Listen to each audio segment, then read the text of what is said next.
Hair Dye and Sex by Carrie Rutherford, 2003, Fort Wayne, Indiana. I told my friends that I would be right there with the other looters if the bombs started dropping, or nuclear winter was inevitable, or if the A and B grids of protection surrounding the Earth were penetrated by aliens from the reptilian race, or anything else happened that interrupted the smooth functioning of capitalism as we know and love it.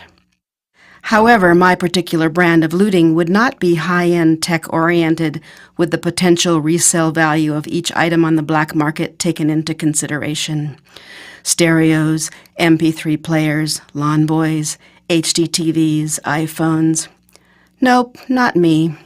I would head straight for the closest mega Walmart store and with a quick sweep down the plastic bag aisle, snag a box of heavy-duty black plastic lawn and garden bags.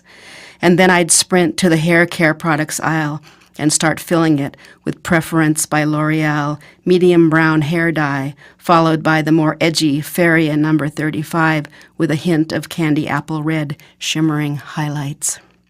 It's one thing to have to deal with the stress of war in your own backyard, but to have to deal with it and have gray roots showing is just too much. They say that sensual end of life as we know it wartime sex is really hot, but the chances of that happening with some cute guy are better when looking 10 years younger, as I did after discovering my first $6 box of hair dye. I refuse to go back, no matter what phase of history is knocking on my door. In the 50s, when Joe McCarthy and his cohorts were sporting inflammatory language and instilling fear of the communist devils, Mr. and Mrs. America built bomb shelters stocked with 2-year supplies of Spam, Heinz ketchup, and Ritz crackers. But at my parents' house, we had parties, listened to Tom Lear albums, and planted gardens. Besides, we couldn't afford a bomb shelter, and my parents hated Joe McCarthy and loved good jazz. But that era passed, and in the late 60s and early 70s, when the pendulum swung to the left, only small pockets of radical John Birchers remained, plodding in obscurity. We of the more liberal bent were sure those days were over, and that free thought would finally reign supreme. Just like the hippies who naively thought that if everyone just smoked a little weed and dropped a little acid, the world would be at peace and everything would be groovy.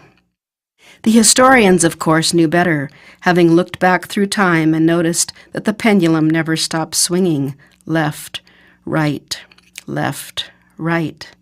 But no one ever listens to boring historians when there's free love, pot, and amnesty for Vietnam War draft dodgers. It was party time, and back then I had no fear. Life was good. My hair was brown, and I was thin and cute. Today the pendulum is pegged to the right.